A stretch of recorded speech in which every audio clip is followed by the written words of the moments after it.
Good afternoon, traders. It's Bill Baruch with Blue Line Futures, and it's your midday market minute. There's a bloodbath out there on Wall Street again. S&P and NASDAQ are below yesterday's lows. Those lows yesterday were our major three-star support levels. Those aligned with the gap higher from the March 29th close.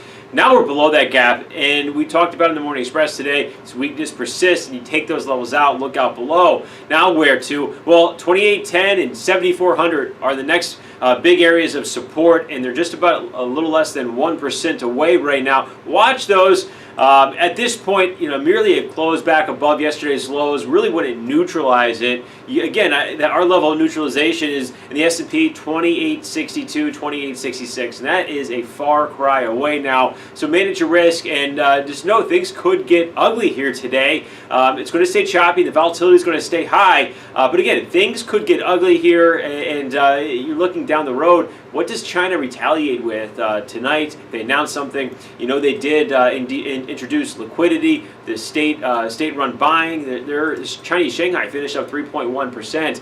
They're going to fight this thing. So see what you got to stay nimble, and there could be that fear lingering into the weekend of what China could do. And then crude oil, surprisingly, not really taking it in a hit to the gut like the stock market is. It's holding decently. Now 6150 is where we are right now. There's support there, but again, you got to be careful here. Manage your risk. We have been upbeat crude, but here's the thing. We said it yesterday.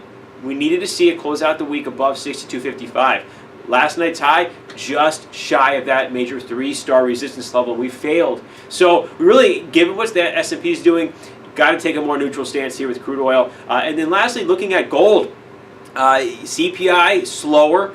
You're getting Fed talk today. Williams and Bostic. Bostic more particularly saying that we may need to cut rates if these tariffs linger and this inflation is low. So slow CPI today. Gold responded a bit, but again, that weaker Chinese yuan is holding gold back. You also have just overall bulls in gold that are snake bitten. What happened last year, June, July, August, and that fallout due to that weaker Chinese yuan. You're not getting them stepping up to the table right now. Strong overhead resistance too, extremely strong. You got this descending wedge in gold, which can be a bullish pattern. It's got to break out to the upside, and that resistance is 1291 has been a major three-star level, but now you have the trend line, 94 and 95 on a continuous and on the June contract.